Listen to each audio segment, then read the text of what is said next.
ವಂದನೆಗಳು ಆಂಟಿ. ಧನ್ಯವಾದಗಳು ಪ್ರಿಯರೇ. ಕಣ್ಮುಚ್ಚಿ ಚಿಕ್ಕದಾಗಿ ಒಂದು ಪ್ರಾರ್ಥನೆ ಮಾಡಿ ಶುರು ಮಾಡೋಣ. ಪ್ರೀತಿಯುಳ್ಳ ಪರಲೋಕದಲ್ಲಿರುವ ನಮ್ಮ ತಂದೆಯೇ, ನೀವು ಕೊಟ್ಟಿರುವಂತಹ ಈ ಅತ್ಯಮೂಲ್ಯವಾಗಿರುವಂತಹ ಸಮಯದ ನಿಮಿತ್ತ ನಿಮ್ ಕೃತಜ್ಞತೆಗಳು ಅಪ್ಪ.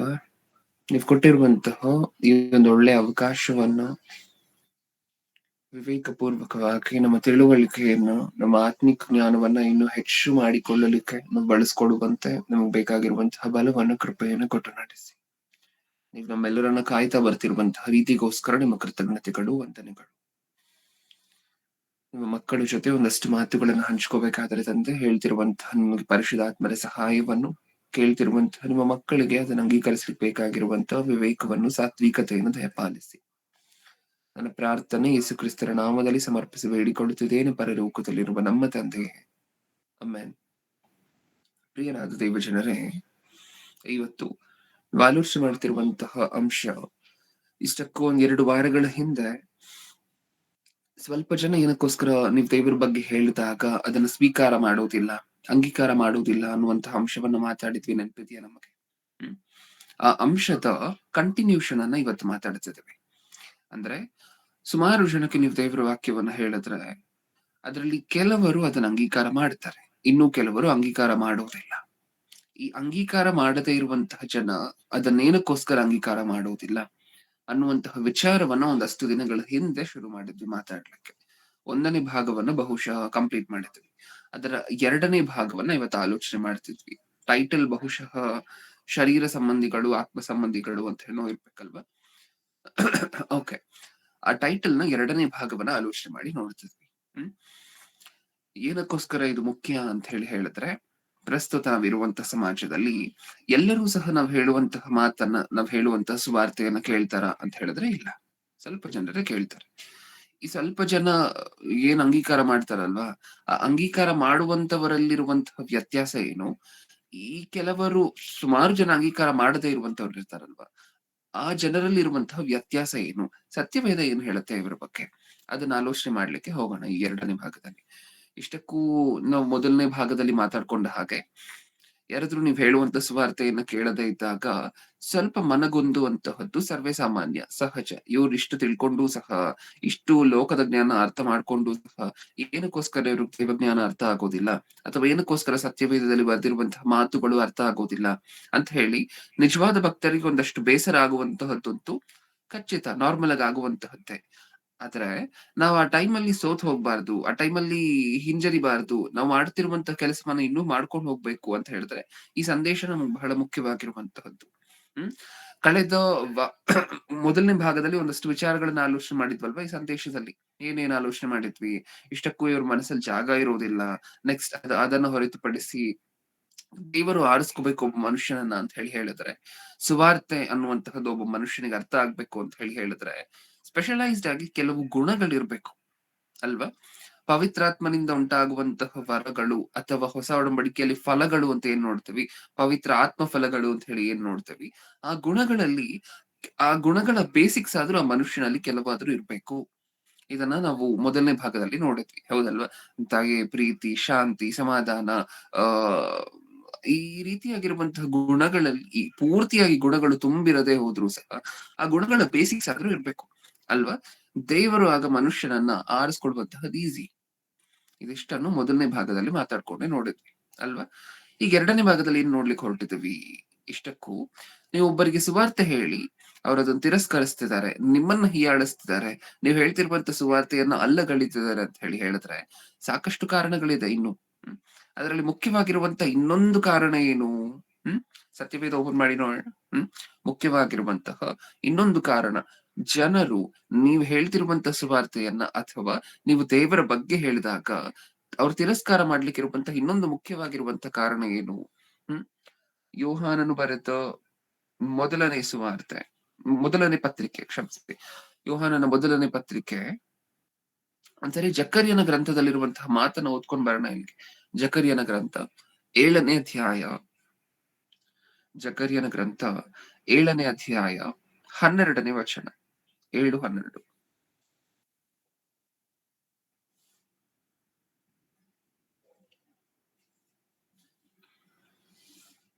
ಏಳು 11 ಅಣ್ಣ. ಹಾ 7:12 ಓದಿ ಅಮ್ಮ. ಧರ್ಮೋಪದೇಶವನ್ನು ಸೇನಾಧೀಶ್ವರ ಯೆಹೋವನು ಪೂರ್ವಕಾಲದ ಪ್ರವಾದಿಗಳ ಮೂಲಕ ತನ್ನ ಆತ್ಮನಿಂದ ಹೇಳಿಸಿದ ಮಾತುಗಳನ್ನು ಕೇಳಬಾರದೆಂದು ತಮ್ಮ ಹೃದಯಗಳನ್ನು ವಜ್ರದಷ್ಟು ಕಠಿಣಪಡಿಸಿಕೊಂಡರು. ಆದಕಾರಣ ಸೇನಾಧೀಶ್ವರ ಯೆಹೋವನಿಂದ ಅತಿ ರೌದ್ರವು ಅವರ ಮೇಲೆ ಬಿತ್ತು. ಆಗ ಸಾಕು ಸಾಕು. ಏನರ್ಥ ಆಯ್ತು ಈ ಮಾತಿನಿಂದ ನಮಗೆ? ಅಂದರೆ ಮನಸ್ಸು ಅನ್ನುವಂತಹದ್ದು ದೇವರು ನಮಗೆ ಕೊಟ್ಟಿರುವಂತಹ ಮನಸ್ಸು, ತಾಯಿ ಗರ್ಭದಲ್ಲಿ ದೇವರು ಮನಸ್ಸನ್ನ ಕೊಟ್ಟಲ್ವಾ, ನಮ್ಮೆಲ್ಲ ಆಲೋಚನೆ ಮಾಡುವಂತ ಶಕ್ತಿಯನ್ನ ಧರ್ಮೋಪದೇಶವನ್ನು ಸೇನಾಧೀಶ್ವರ ಯೆಹೋವನು ಪೂರ್ವಕಾಲದಲ್ಲಿ ಓದಿದ್ದಾರೆ ಈಗಾಗ್ಲೇ, ಮ್ಯೂಟ್ ಮಾಡ್ಕೊಳ್ಳಿ. ಓಕೆ. ಇಷ್ಟಕ್ಕೂ ದೇವರು ನಮಗೆ ಕೊಟ್ಟಿರುವಂತಹ ಮನಸ್ಸು, ತಾಯಿ ಗರ್ಭದಲ್ಲಿ ದೇವರು ನಮಗೆ ಕೊಟ್ಟಿರುವಂತಹ ಆಲೋಚನೆ ಮಾಡುವಂತ ಶಕ್ತಿ, ಆ ಮನಸ್ಸು ಎಲ್ಲರ ಹತ್ರನೂ ಸಹ ಬೆಳೀತಾ ಬೆಳೀತಾ ಒಂದೇ ತರ ಇಲ್ವಂತೆ. ನಿಜಾನ? ದೇವರು ನಮಗೆ ಹುಟ್ಟಿದಾಗ ಕೊಟ್ಟಿರುವಂತಹ ಮನಸ್ಸು, ಆ ಮನಸ್ಸು ಬೆಳೀತಾ ಬೆಳೀತಾ ಬೆಳೀತಾ ಮೇ ಬಿ 30 ವರ್ಷ ಇರುವಂತಹ ಜನರನ್ನ, 30 ವಯಸ್ಸಿರುವಂತಹ ಜನರನ್ನ, 100 ಜನರನ್ನ ನೀವು ಕರ್ಕೊಂಡ್ ಬಂದು ನಿಲ್ಸಿದ್ರಿ ಅಂತ ಅನ್ಕೊಳ್ಳಿ ಒಂದು ರೂಮ್ ಅಲ್ಲಿ. ಈಗ ನಾನ್ ನಿಮ್ಗೊಂದು ಪ್ರಶ್ನೆ ಕೇಳಿದ್ರೆ, ಈ 30 ಜನರ ಮನಸ್ಸು ಸಹ ಒಂದೇನಾ? ನಿಮ್ ಉತ್ತರ ಏನು?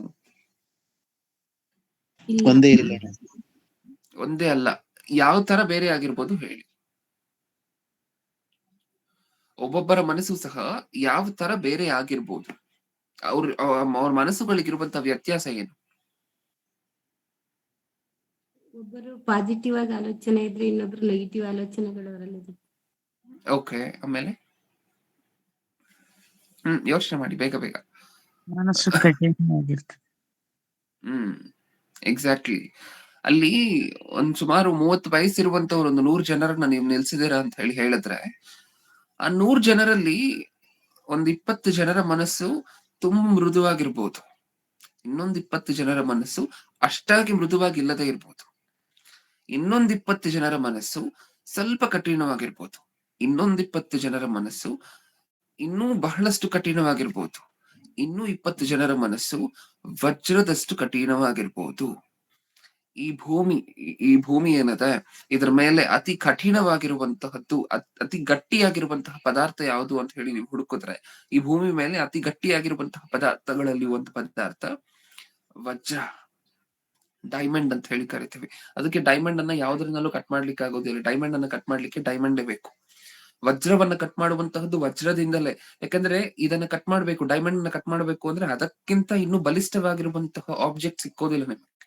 ಅದಕ್ಕೆ ವಜ್ರವನ್ನೇ ಯೂಸ್ ಮಾಡ್ತಾರೆ ಮತ್ತೆ ವಜ್ರವನ್ನ ಕಟ್ ಮಾಡ್ಲಿಕ್ಕೆ. ಅದ್ ಯಾವತ್ತಾದ್ರೂ ಬೇರೆ ಸಂದೇಶದಲ್ಲಿ ಆಲೋಚನೆ ಮಾಡಿ ನೋಡೋಣ. ಅಂದ್ರೆ ವಜ್ರವನ್ನ ಕಟ್ ಮಾಡ್ಲಿಕ್ಕೆ ವಜ್ರವನ್ನೇ ಹೇಗ್ ದೇವ್ರು ಯೂಸ್ ಮಾಡ್ತಾರೆ ಅನ್ನುವಂಥದ್ದು ಸುಮಾರು ನಿಯರ್ ಫ್ಯೂಚರ್ ಅನ್ನೇ ಆಲೋಚನೆ ಮಾಡಿ ನೋಡೋಣ. 1-2 ವಾರಗಳಲ್ಲಿ ಆಲೋಚನೆ ಮಾಡಿ ನೋಡೋಣ. ಆದ್ರೆ ಸದ್ಯಕ್ಕೆ ಇಷ್ಟ ಅರ್ಥ ಮಾಡ್ಕೊಳ್ಳಿ, ಆ 100 ಜನರ ಮನಸ್ಸು ಒಂದೇ ಅಲ್ಲ. ಆ 100 ಜನ ಏನಿದ್ದಾರೆ 30 ವಯಸ್ಸಿರುವಂತವರು ನಮ್ಮ ಸ್ಯಾಂಪಲ್ ಅಲ್ಲಿ, ನಮ್ಮ ಟೆಸ್ಟ್ ಅಲ್ಲಿ, ಆ 100 ಜನರ ಮನಸ್ಸು ಒಂದೇ ಅಲ್ಲ. ಅಲ್ಲಿ ಕೆಲವರ ಮನಸ್ಸು ತುಂಬಾ ಮೃದುವಾಗಿದೆ, ಇನ್ನು ಕೆಲವರ ಮನಸ್ಸು ತುಂಬಾ ಕಠಿಣವಾಗಿದೆ. ನಿಜಾನ?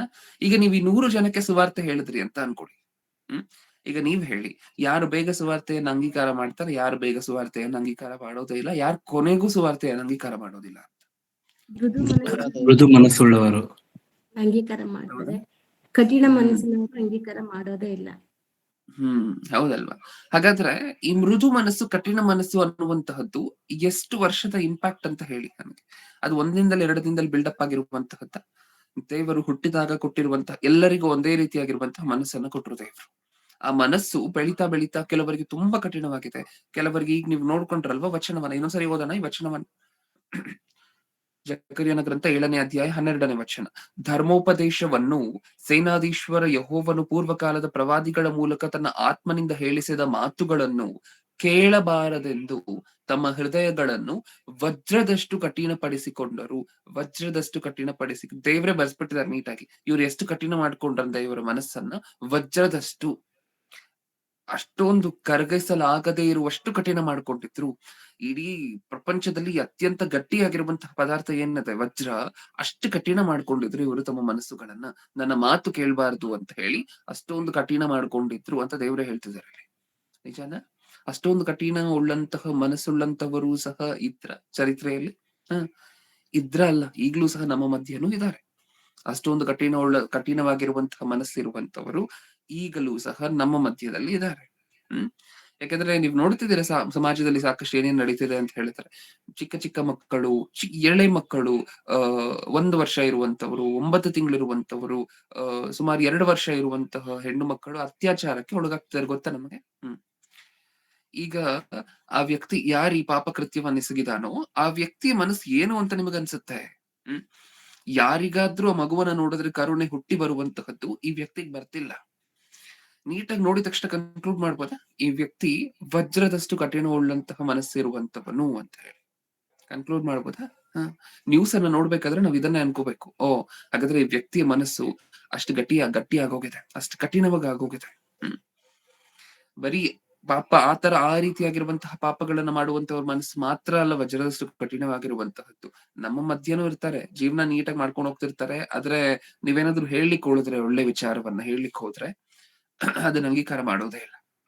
ನಾವ್ ಕಳೆದ ಸಾರಿ ಮಾತಾಡಿದ್ವಲ್ವಾ, ನಿಮಗೆ ಕೌಂಟರ್ ಆರ್ಗ್ಯುಮೆಂಟ್ಸ್ ಅನ್ನ ಹಾಕ್ತಾರೆ. ಇದ್ಯಾಕ್ ಹಿಂಗೆ, ಅದ್ಯಾಕ್ ಹಂಗೆ. ಈ ರೀತಿ ನೀವ್ ಕ್ವೆಶನ್ಗೆ ಉತ್ತರವನ್ನ ಕೊಡ್ಲಿಕ್ಕೆ ಪ್ರಯತ್ನ ಪಟ್ಟರೂ ಸಹ ಅವ್ರು ಕೇಳಿಸ್ಕೊಳ್ಳೋದಿಲ್ಲ, ಬರೀ ಕ್ವೆಶನ್ ಹಾಕ್ಬಿಟ್ಟು ಸುಮ್ನೆ ಹೋಗ್ತಾರೆ. ನೀವು ಯೇಸುಕ್ರಿಸ್ತರ ಬಗ್ಗೆ ಹೇಳಲಿಕ್ಕೆ ಹೋಗ್ತಿದ್ದೀರಾ ಅಂತ ಅನ್ಕೊಳ್ಳಿ. ನೀವ್ ಯೇಸುಕ್ರಿಸ್ತರ ಬಗ್ಗೆ ಹೇಳಲಿಕ್ಕೆ ಹೋದಾಗ ಒಂದು ಹಾಸ್ಯಾಸ್ಪದವಾಗಿ 1-2-3 ಪ್ರಶ್ನೆ ಹಾಕ್ತಾರೆ. ಇದ್ ಹಿಂಗ, ಅದ್ಯಾಕ್ ಹಿಂಗೆ ಅಂತ ಹೇಳಿ 1-2-3 ಪ್ರಶ್ನೆ ಹಾಕ್ತಾರೆ. ನೀವು ಆ ಕ್ವೆಶನ್ಗೆ ಆನ್ಸರ್ ಮಾಡೋಣ ಅನ್ನೋಷ್ಟ್ರಲ್ಲಿ ಸಹ ಅದನ್ನು ಕೇಳಿಸ್ಕೊಳ್ಳೋದಿಲ್ಲ. ಯಾರಿವರೆಲ್ಲ? ವಜ್ರದಷ್ಟು ಕಠಿಣ ಹೃದಯ ಉಳ್ಳಂತವರು. ಈ ವಜ್ರದಷ್ಟು ಕಠಿಣ ಉಳ್ಳಂತಹ ಹೃದಯ ಒಂದಿನದಲ್ಲಿ 2 ದಿನದಲ್ಲಿ ಡೆವಲಪ್ ಆಗಿರುವಂತಹದ್ದಲ್ವೇ ಅಲ್ಲ. ಸಾಕಷ್ಟು ವರ್ಷಗಳ ಇಂಪ್ಯಾಕ್ಟ್ ಇವ್ರ ಮೇಲೆ, ಸಾಕಷ್ಟು ವರ್ಷಗಳು ಆ ರೀತಿಯಾಗಿ ಜೀವನ ಮಾಡ್ಕೊಂಡು ಬಂದಿದ್ದಾರೆ. ಫಸ್ಟ್ ಮೃದುವಾಗಿ ಜೀವನ ಇತ್ತು, ಮೃದುವಾಗಿರುವಂತಹ ಹೃದಯನೇ ಇತ್ತು ದೇವರು ಕೊಟ್ಟಿರುವಂತಹದ್ದು ಸ್ಟಾರ್ಟಿಂಗ್ ಅಲ್ಲಿ. ಸ್ವಲ್ಪ ವರ್ಷಗಳಾದ ನಂತರ ಆ ಮೃದುವಾಗಿರುವಂತಹದ್ದು ಆ ಮೃದುತ್ವವನ್ನು ಕಳ್ಕೊಳ್ತಾ ಹೋಯ್ತು. ಇನ್ನೊಂದಷ್ಟು ವರ್ಷ ಆದ ನಂತರ ಗಟ್ಟಿ ಆಗ್ಲಿಕ್ಕೆ ಶುರು ಆಯ್ತು. ಇನ್ನೊಂದಷ್ಟು ವರ್ಷ ಆದಾಗ ಇನ್ನೊಂದಷ್ಟು ಗಟ್ಟಿ ಆಗ್ಲಿಕ್ಕೆ ಶುರು ಆಯ್ತು. ಕೊನೆಯದಾಗಿ ಬರ್ತಾ ಹೆಂಗ ಕೂತಿದ್ದಾರೆ, ವಜ್ರದಷ್ಟು ಕಠಿಣವಾಗಿದ್ದಾರೆ. ಅದು ಅಲ್ವಾ, ಇದು ವರ್ಷಗಳ ಇಂಪ್ಯಾಕ್ಟ್. ಸಾಕಷ್ಟು ದೇವರ ವಾಕ್ಯ ಅರ್ಥ ಆಗ್ಬೇಕು ಒಬ್ಬ ಮನುಷ್ಯನಿಗೆ ಅಂದ್ರೆ, ಒಬ್ಬ ಮನುಷ್ಯ ಅಂಗೀಕಾರ ಮಾಡ್ಬೇಕು ಅಂತ ಹೇಳಿದ್ರೆ ಅದು ಸಾಕಷ್ಟು ವರ್ಷದ ಬಿಹೇವಿಯರ್ ಬೇಕು. ಒಂದು ಒಳ್ಳೆ ಬಿಹೇವಿಯರ್ ಅನ್ನುವಂತಹದ್ದು ಸಾಕಷ್ಟು ವರ್ಷಗಳಿಂದ ಡೆವಲಪ್ ಆಗ್ತಾ ಬಂದಿರ್ಬೇಕು. ನಿಜಾನ? ಇನ್ನು ನೋಡೋಣ ಸತ್ಯವೇದದಲ್ಲಿರುವಂತಹ ವಚನಗಳು ಇನ್ನು ಏನೇನ್ ಹೇಳುತ್ತೆ, ಕಾರಣಗಳು. ಮತ್ತಾಯನು ಬರೆದ ಸುವಾರ್ತೆ 13ನೇ ಅಧ್ಯಾಯ. ಮತ್ತಾಯನು ಬರೆದ ಸುವಾರ್ತೆ 13ನೇ ಅಧ್ಯಾಯ 13ನೇ ವಚನ. ನಾನು ಅವರ ಸಂಗಡ ಸಾಮ್ಯರೂಪವಾಗಿ ಮಾತಾಡುವುದಕ್ಕೆ ಕಾರಣವೇನೆಂದರೆ ಅವರಿಗೆ ಕಣ್ಣಿದ್ದರೂ ನೋಡುವುದಿಲ್ಲ, ಕಿವಿ ಇದ್ದರೂ ಕೇಳುವುದಿಲ್ಲ ಮತ್ತು ತಿಳುಕೊಳ್ಳುವುದಿಲ್ಲ. ಯೆಶಾಯನು ಏನರ್ಥ ಆಯ್ತು ಈ ವಚನದಿಂದ ನಮಗೆ? ಕೆಲವರು ಇರ್ತಾರಂತೆ ಭೂಮಿಯ ಮೇಲೆ, ಇವ್ರು ಎಂತವ್ರಂತೆ, ಕಣ್ಣಿದ್ರೂ ನೋಡೋದಿಲ್ಲ, ಕಿವಿ ಇದ್ರೂ ಕೇಳಿಸ್ಕೊಳ್ಳೋದಿಲ್ಲ, ಇವ್ರು ಇಂಥವ್ರು. ಈ ತರದವ್ರು ನಮ್ಮ ಸುತ್ತಮುತ್ತಲೂ ಇರ್ತಾರ. ಇಂಥವ್ರಿಗೂ ದೇವ್ರ ವಾಕ್ಯ ಅರ್ಥ ಆಗೋದಿಲ್ವಂತೆ. ಕಣ್ಣಿದ್ದು ನೋಡೋದಿಲ್ಲ, ಕಿವಿ ಇದ್ದು ಕೇಳಿಸ್ಕೊಳ್ಳೋದಿಲ್ಲ. ಅಂದ್ರೆ ಈ ವಚನವನ್ನ ನಮ್ಮ ಭಾಷೆಯಲ್ಲಿ ಮಾತಾಡ್ಕೋಬೇಕು ಅಂತ ಹೇಳಿದ್ರೆ ಕೇಳಿಸ್ಕೊಳ್ತಿರ್ತಾರೆ, ಆದ್ರೆ ಕೇಳುವಂತಹ ಮಾತಂತೂ ಒಳಗಡೆ ಹೋಗೋದಿಲ್ಲ. ಈ ವಚನಕ್ಕಿರುವಂತ ಅರ್ಥ ಬೇರೆ. ಆದ್ರೆ ಈ ಆಂಗಲ್ ಮಾತಾಡ್ಕೋಬಹುದ? ಈಗ ನಾವು ಮಾತಾಡ್ಕೊಳ್ತಿದೀವಲ್ವಾ, ಈ ಆಂಗಲ್ ಅಲ್ಲೂ ಈ ವಚನ ಮಾತಾಡ್ಕೊಳ್ಬಹುದ ಅಂದ್ರೆ ಖಂಡಿತವಾಗ್ಲೂ ಮಾತಾಡ್ಬೋದು. ಏನು? ಕಾನ್ಸಂಟ್ರೇಟ್ ಮಾಡದೆ ಕೂತ್ಕೊಳ್ಳುವಂತಹದ್ದು. ಯಾವಾಗ್ಲಾದ್ರೂ ನಮ್ಮೆಲ್ಲರಲ್ಲೂ ಸಹ ಈ ಅನುಭವ ಆಗಿದ್ಯಾ? ಬೋಧಕರು ವಾಕ್ಯ ಹೇಳ್ತಿರ್ತಾರೆ, ನಮ್ಮ ಮನಸ್ಸು ಮಾತ್ರ ಅಲ್ಲಿರೋದಿಲ್ಲ. ಚರ್ಚಲ್ಲೇ ಕೂತಿರ್ತೇವೆ, ಬೋಧಕರನ್ನೇ ನೋಡ್ತಾ ಇರುತ್ತೆ ನಮ್ಮ ಕಣ್ಣು. ಬೋಧಕರು ಹೇಳ್ತಿರುವಂತಹ ಮಾತನ್ನ ಕೇಳಿಸ್ಕೊಳ್ಳುವಂತಹ ರೀತಿನೇ ತಲೆ ಆಡಿಸ್ತಿರ್ತೇವೆ. ಆದ್ರೆ ಅವ್ರು ಹೇಳ್ತಿರುವಂತಹ ಮಾತು ನಮ್ಮ ಮೈಂಡ್ಗಂತೂ ಹೋಗ್ತಿರೋದಿಲ್ಲ. ಅದಕ್ಕೆ ಇಂಗ್ಲಿಷ್ ಅಲ್ಲಿ ಹಿಯರಿಂಗ್ ಅನ್ನುವಂತಹ ಒಂದು ಪದ ಇದೆ. ಹಿಯರಿಂಗ್ ಅಂದ್ರೆ ಏನು? ಕೇಳಿಸ್ಕೊಳ್ಳುವಂತಹದ್ದು, ಬರೀ ಕೇಳಿಸ್ಕೊಳ್ಳುವಂತಹದ್ದು ಮಾತ್ರ. ಕಿವಿಗೆ ಮಾತ್ರ ಶಬ್ದ ಅನ್ನುವಂತಹದ್ದು ಹೋಗಿ ಮುಟ್ಟುತ್ತೆ. ಲಿಸನಿಂಗ್ ಅನ್ನುವಂತಹದ್ದು ಇನ್ನೊಂದು ಶಬ್ದ ಇದೆ ಇಂಗ್ಲಿಷ್ ಅಲ್ಲಿ. ಲಿಸನಿಂಗ್ ಹಂಗಂದ್ರೆ ಏನು? ನಾವ್ ಕೇಳಿಸ್ಕೊಂಡಿರುವಂತಹ ಮಾತನ್ನ ಒಳಗಡೆ ತಗೊಳ್ತಿದೀವಿ, ನಮ್ಮ ಆಲೋಚನೆಗೆ ತಗೊಳ್ತಿದೀವಿ, ಅದನ್ನ ಲಿಸನಿಂಗ್ ಅಂತ ಹೇಳಿ ಕರಿತೇವೆ. ಇಲ್ಲಿ ದೇವ್ರ ವಾಕ್ಯ ಅರ್ಥ ಆಗ್ಬೇಕು ಅಂತ ಹೇಳಿದ್ರೆ ಹಿಯರಿಂಗ್ ಅನ್ನುವಂತಹದ್ದು ಒಂದಿದ್ರೆ ಸಾಕಾಗೋದಿಲ್ಲ, ಏನೂ ಬೇಕು, ಲಿಸನಿಂಗ್. ಹೌದಲ್ವಾ? ಹಿಯರಿಂಗ್ ಅಂದ್ರೆ ಆ ಶಬ್ದ ಬಂದು ನಿಮ್ಮ ಕಿವಿಯನ್ನ ಮುಟ್ತಿದೆ, ಆದ್ರೆ ಆ ಶಬ್ದವನ್ನು ನೀವು ಒಳಗಡೆ ತಗೊಳ್ತಿಲ್ಲ. ಯಾಕೆಂದ್ರೆ ನಿಮ್ ಮನಸ್ಸಲ್ಲಿ ಈಗಾಗ್ಲೇ ಆಲೋಚನೆಗಳು ಬೇರೆನೆ ಓಡ್ತಾ ಇರುತ್ತೆ ಸಂದೇಶ ಕೇಳ್ಬೇಕಾದ್ರೆ. ನಿಜಾನ ಇಲ್ವಾ? ಸಾಕಷ್ಟು ಸರಿ ಈ ಅನುಭವಗಳಾಗಿದ್ಯಾ? ಕೆಲವರು ನೀವ್ ಏನಾದ್ರೂ ದೇವ್ರ ಬಗ್ಗೆ ಹೇಳ್ತಿದ್ದೀರಾ ಅಂತ ಹೇಳಿ ಹೇಳಿದಾಗ ಅವ್ರ ಕಿವಿಗ್ ಮಾತ್ರ ಶಬ್ದ ಅನ್ನುವಂತಹದ್ದು ಹೋಗಿ ತಲುಪ್ತಿರುತ್ತೆ. ಆದ್ರೆ ನೀವ್ ಹೇಳ್ತಿರುವಂತಹ ಮಾತನ್ನ ಯಾವುದನ್ನೂ ಸಹ ಒಳಗಡೆ ತಗೊಳ್ತಿರೋದಿಲ್ಲ. ಕಾರಣ ಏನು ಅಂತ ಹೇಳಿದ್ರೆ ನೀವು ಹೇಳುವಂತಹ ಮಾತಿನ ಮೇಲೆ ಅವ್ರ ಕಾನ್ಸಂಟ್ರೇಷನ್, ಏಕಾಗ್ರತೆ ಏನೂ ಇರೋದಿಲ್ಲ. ಅವ್ರ ಮನಸ್ಸೇ ಎಲ್ಲೋ ಇರುತ್ತೆ. ನಾಗ್ಲೇ ಹೇಳಿದ್ನಲ್ವಾ, ಸಭೆಯಲ್ಲಿ ಕೂತ್ಕೊಂಡು ಏನನ್ನೋ ಆಲೋಚನೆ ಮಾಡ್ತಿರುವಂತಹದ್ದು, ಸಭೆಯಲ್ಲಿ ಕೂತ್ಕೊಂಡು ಉಳಿದಿರುವಂತಹ ವಿಚಾರಗಳನ್ನೆಲ್ಲ ಆಲೋಚನೆ ಮಾಡ್ತಿರುವಂತಹದ್ದು. ಈ ರೀತಿಯಾಗಿರುವಂತಹ ಜನ ಇರ್ತಾರ. ಹೌದು. ಇಲ್ಲ ಅದನ್ನೇ ನಾವು ಓದ್ಕೊಂಡಿರುವಂತಹದ್ದು. ಕಿವಿ ಇದೆ ಆದ್ರೆ ಕೇಳಿಸ್ಕೊಳ್ಳೋದಿಲ್ಲ. ಹಾಗಾದ್ರೆ ಅವ್ರ ಕಿವಿ ಪ್ರಾಬ್ಲಮ್ ಇದೆಯಾ? ಶಬ್ದ ಕೇಳಿಸೋದಿಲ್ವಾ ಅಂದ್ರೆ ಇಲ್ಲ, ಶಬ್ದ ಕೇಳಿಸುತ್ತೆ. ಶಬ್ದ ಅನ್ನುವಂತಹದ್ದು, ನೀವು ಮಾತಾಡ್ತಿರುವಂತಹ ಶಬ್ದ ಅವ್ರು ಕೇಳಿಸುತ್ತೆ. ಆದ್ರೆ ಅವ್ರು ಕೇಳಿಸ್ತಿರುವಂತಹ ಮಾತು ಮನಸ್ಸಿಗೆ ಮಾತ್ರ ಹೋಗ್ತಿರೋದಿಲ್ಲ. ಅದನ್ನೇ ಹಿಯರಿಂಗ್ ಅಂತ ಹೇಳಿ ಕರಿತೀವಿ. ಬರೀ ಕೇಳಿಸ್ಕೊಳ್ತಿದ್ದಾರೆ, ಕೇಳಿಸ್ಕೊಂಡಿರುವಂತಹ ಮಾತು ಮನಸ್ಸಿಗೆ ಮಾತ್ರ ಹೋಗ್ತಿಲ್ಲ. ಲಿಸನಿಂಗ್ ಅನ್ನುವಂತಹ ತುಂಬಾ ಇಂಪಾರ್ಟೆಂಟ್ ಅಲ್ವಾ? ಯಾರಾದ್ರೂ ಏನಾದ್ರು ಮಾತಾಡ್ತಿರ್ಬೇಕಾದ್ರೆ ಸತ್ಯವೇದದಲ್ಲೂ ಈ ಮಾತನ್ನ ಸಾಕಷ್ಟು ಸಾರಿ ಓದ್ಕೊಳ್ತೀವಿ. ನಾವ್ ಯಾವ್ದಕ್ಕೋಸ್ಕರ ಆತರ ಪಡ್ಬೇಕು, ಯಾವ್ದಕ್ಕೋಸ್ಕರ ನಿಧಾನಿಸ್ಬೇಕು ಸತ್ಯವೇದದ ಪ್ರಕಾರ? ಬೇಗ ನಾವು ಕಿವಿಗೊಡುವ ವಿಷಯದಲ್ಲಿ ಇರುವವಾಗಿಯೂ ಮಾತಾಡುವ ವಿಷಯದಲ್ಲಿ ನಿಧಾನವಾಗಿಯೂ. ಕಿವಿಗೊಡುವ ವಿಷಯದಲ್ಲಿ ಕೇಳಿಸ್ಕೊಳ್ಳುವುದರಲ್ಲಿ ನಾವು ಮುಂದೆ ಇರ್ಬೇಕು.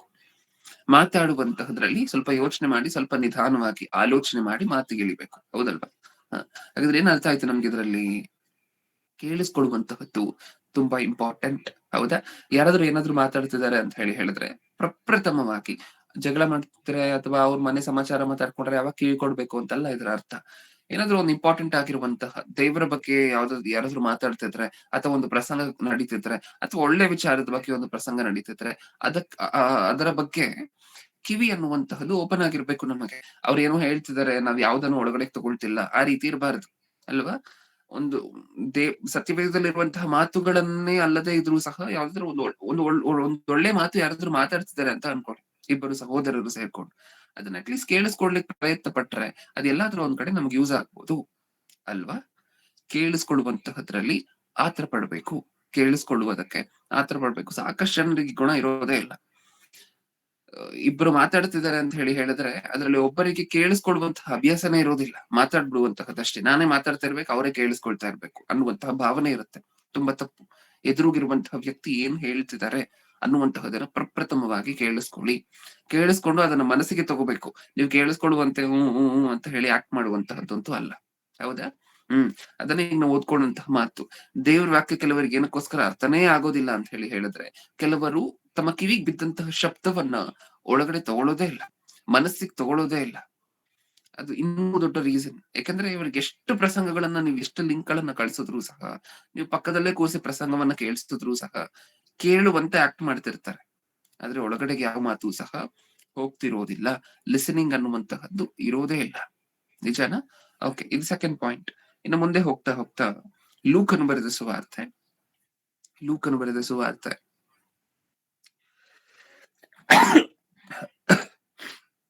18ನೇ ಅಧ್ಯಾಯ. ಲೂಕನು ಬರೆದ ಸುವಾರ್ತೆ 18ನೇ ಅಧ್ಯಾಯ 11ನೇ ವಚನ. 18-11 ನಮಗ್ ಗೊತ್ತಿರುವಂತಹ ವಚನ. ಇನ್ನೊಂದ್ಸಾರಿ ಓದೋಣ ಈ ಸಂದೇಶಕ್ಕೋಸ್ಕರ. ಫರಿಸಾಯನು ನಿಂತುಕೊಂಡು ಪ್ರಾರ್ಥಿಸುವಾಗ ತನ್ನೊಳಗೆ, ದೇವರೇ, ಸುಲುಕೊಳ್ಳುವವನು ಅನ್ಯಾಯಗಾರನು ಆದರ ಮಾಡುವವನು ಆಗಿರುವ ಉಳಿದಂತೆ ನಾನಲ್ಲ, ಈ ಸುಂಕದವನಂತೆಯೂ ಅಲ್ಲ. ಆದದರಿಂದ ನಿನಗೆ ಸ್ತೋತ್ರ ಮಾಡುತ್ತೇನೆ. ವಾರಕ್ಕೆ 2 ಆವರ್ತಿ ಉಪವಾಸ ಮಾಡುತ್ತೇನೆ. ನಾನು ಸಂಪಾದಿಸುವ ಎಲ್ಲದರಲ್ಲಿಯೂ 10 ಪಾಲು ಕೊಡುತ್ತೇನೆ ಅಂದನು. ಆದರೆ ಆ ಸುಂಕದವನು ದೂರದಲ್ಲಿ ನಿಂತು ಆಕಾಶದ ಕಡೆಗೆ ಕಣ್ಣೆತ್ತಿ ನೋಡುವುದಕ್ಕೂ ಮನಸ್ಸಿಲ್ಲದೆ ಎದೆಯನ್ನು ಬಡುಕೊಳ್ಳುತ್ತಾ, ದೇವರೇ, ಪಾಪಿಯಾದ ನನ್ನನ್ನು ಕರುಣಿಸು ಅಂದನು. ಇವನು ನಿತ್ಯ ನಿರ್ಣಯಿಸಲ್ಪಟ್ಟವನಾಗಿ ತನ್ನ ಮನೆಗೆ ಹೋದನು. ಆ ಫರಿಸಾಯನು ಅಂಥವನಾಗಿ ಹೋಗಲಿಲ್ಲ ಎಂದು ನಿಮಗೆ ಹೇಳುತ್ತೇನೆ. ಈ ವಚನವನ್ನ ಓದಿದಾಗ ಇದು ನಾವು ಸಾಕಷ್ಟು ಸಾರಿ ಓದಿರುವಂತಹ ವಚನನೇ ಆಗಿರೋದರಿಂದ ಈ ವಚನದಲ್ಲಿ ನಮ್ಗೆ ಅರ್ಥ ಆಗಿದೆಯೇನು? ಕೊನೆಯದಾಗಿ ಈ 2 ಕಾನ್ವರ್ಸೇಷನ್ ಅನ್ನ ನೋಡಿದಾಗ ಒಂದ್ ಕಡೆಯಿಂದ ಫರಿಸಾಯನು ಬರ್ತಾರೆ, ಇನ್ನೊಂದ್ ಕಡೆಯಿಂದ ಸುಂಕದವನು ಬರ್ತಾನೆ ಅಲ್ವಾ? ಓಕೆ, ಈಗ ಫರಿಸಾಯನು ಮಾಡಿದಂತಹ ಪ್ರಾರ್ಥನೆ ಏನು? ಅವನಂತೆ ನಾನು ಅಲ್ಲ, ಅವನಂತೆ ನಾನು ಅಲ್ಲ, ಆ ಸುಂಕದವನಂತೆ ನಾನು ಅಲ್ಲ. ನಾನು ವಾರಕ್ಕೆ 2 ಆವರ್ತಿ ಉಪವಾಸ ಮಾಡ್ತೀನಿ, ದಾನ ಕಾರ್ಯಕ್ರಮಗಳನ್ನ ಮಾಡ್ತೀನಿ, ಇನ್ನೊಂದನ್ನ ಮಾಡ್ತೀನಿ, ಇದನ್ನೆಲ್ಲ ಮಾಡ್ತೀನಿ, ಉಪವಾಸ ಮಾಡ್ತೀನಿ, ಇದನ್ನೆಲ್ಲ ಮಾಡ್ತೀನಿ. ಆದರೆ ಅಂತವನಂತೆ ನಾನಲ್ಲ, ಯಾಕಂದ್ರೆ ಆತನು ಅನ್ಯಾಯಗಾರನು ಅನ್ನುವಂಥದ್ದು ಈತನ ಮನಸ್ಸಿನಲ್ಲಿ ಆತನ ಬಗ್ಗೆ ಇದ್ದಂತಹ ಒಪಿನಿಯನ್. ಇದಿಷ್ಟು ನಮ್ಗೆ ಅರ್ಥ ಆದ್ರೆ ಕೊನೆಯದಾಗಿ ಏನ್ ಅರ್ಥ ಆಯ್ತು ಈ ವಚನದಿಂದ? ಹ್ಮ್ ತಗ್ಗಿಸಿಕೊಳ್ಳುವ ಪ್ರಾರ್ಥನೆ ಕೇಳ್ಕೊಂಡು ದೇವ್ರು. ಹೇಳಿ, ಸಾರಿ. ಸುಂಕದವನು ತಗ್ಗಿಸಿಕೊಂಡಿದ್ದನು, ಪರಿಚಯವನ್ನು ಹೆಚ್ಚಿಸಿಕೊಂಡಿದ್ದನು. ಓಕೆ.